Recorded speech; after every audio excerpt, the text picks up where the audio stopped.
So part of the return as well, I want to make sure we hit on this, is the voice.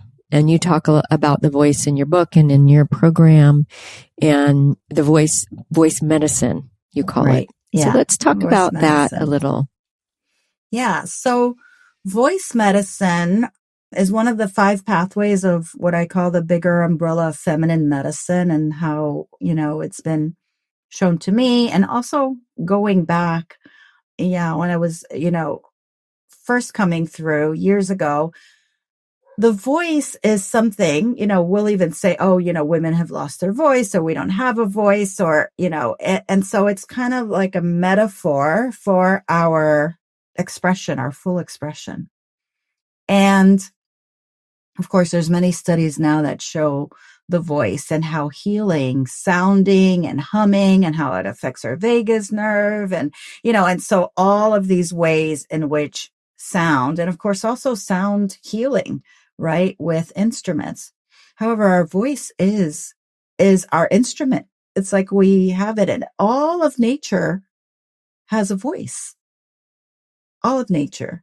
And so one of the things that I love to do is to bring people into connection with their voice and, go through the gateways. Each of the gateways correlate with an aspect of their soul that it can activate and wake up. And through breath and voice, we can do that. And to me, the most powerful is voice without a language, because once we tap into a language that we know, we tap into a different part of our brain. And so in order to kind of stay in that field of where it's kind of like voice can be the intermediary between the unseen and the seen, the mystery and the real manifested, world that we see. We use voice, just sounds, like primordial sounds, like vowels. And sometimes it's just organic too. Like it doesn't even have to be a vowel, right? There's particular vowels that are assigned to each of the gateways that are the highest frequency, that resonate with that gateway and that field.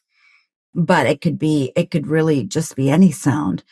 And that to me it's like, it becomes like this portal, when I use the drum, as you know, the frame drum, and it's like a way of tuning in and activating that portal, that wisdom that is part of your DNA. It's part of your blood. It's part of your ancestors. Now we're talking about the ancestors before the trauma, right? Before patriarchy. So we're talking about like Neolithic, right? This, the women that were the medicine women, that were the healers, that were the oracles, that were the divinators, that walked between the worlds, that were very connected to the ancestral realm, to the sacred, and to this living matrix that's all around us.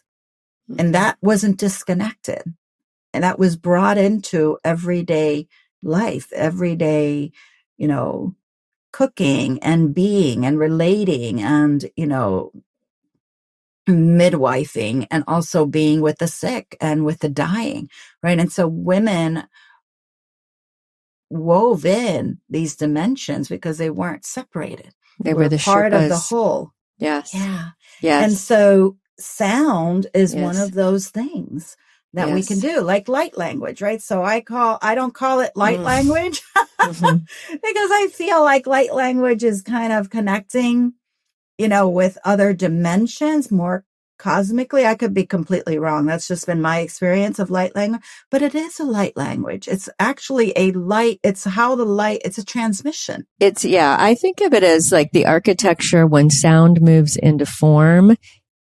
Or when light moves into form, it becomes sound, right? So, but some of those, as I explore it, some of them are very ancestral and very earthly chants that come through. And then some are more, it is a portal. So some are more cosmic. So it isn't, maybe we'll find a new word as we all get to know what this is. Some people, refer to it, but it's the opening of the throat to allow that to be a portal connected with the heart, to allow some of it are song lines. They're songs that were sung. Yeah. If we think about the Aboriginal song lines, and they live in us and they awaken through us, and they are here to heal. They have healing properties in some of them. And to me, I call them medicine songs. I mean, that's what I was told to call them. And the medicine songs and this whole lineage of feminine medicine, it connects us. It's an access point to this field of our ancient ancestral mothers, to these medicine women that are guides, but they're also our personal lineage, right? So we have it's our lineage. It's a lineage that we each carry, of this indigenous primordial wisdom that we each have access to. And that's what feminine medicine is all about, is about tapping into that access and remembering. And then that, allows the dissolving of the conditioning, of the imprints that we've taken on, the wounding. Beautiful. And that's part of the alchemy. So sometimes we process it, but sometimes we do these medicine songs and just allow it to dissolve. Like, we don't have to process. And, we don't decide that. If there's tears, there's tears. If there's emotional, material there to compost, because we hold so much in our bodies also. But it's allowing that intelligence. It's like tapping in and then allowing that intelligence to move through and to, that's like that evolutionary impulse that's always there into, that original sacral gateway that I was talking about, the desire. It's like the desire of becoming, the desire of expansion, the desire, right? That essence that is organic within us. And so that's what we tap into. That's the self-healing capacity. Exactly. Yeah. Exactly. It's beautiful to witness. And I think the inner soul knows when the medicine experience will be something that you don't need all the details, and when you need all the details. And so there's no right or wrong. It just, each person has their own experience when they move through it. Exactly. And every time, I mean, I've been doing and leading and holding space for, individually.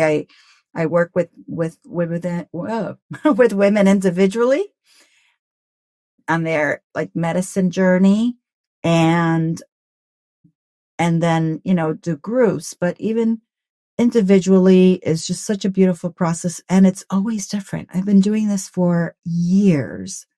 At least 20 years. And I'm, it's like, it's never boring, because you never know how it's going to show up. You never know how it's going to transform. And you're in that field. It's like I too am receiving, and you're in that bliss and that joy.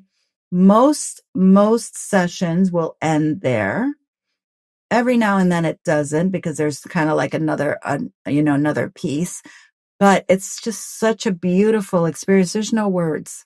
There's no words. No, it's hard to capture. Thank you for being a part of the Transformative Harmonics podcast. If this discussion resonated with you, please subscribe, share the episode, or write a review. This helps to support the expanding community around embodiment, sound, and conscious living. You can visit Transformative Harmonics at paulascattoloni.com to find out more about my work, forthcoming classes, and the Transformative Harmonics Academy. You can also reach out and connect with me on Instagram. My handle is at Paula Scattoloni. I write regularly on Substack at Signature Frequency Living. Until next time, take good care, and thank you for being part of the journey.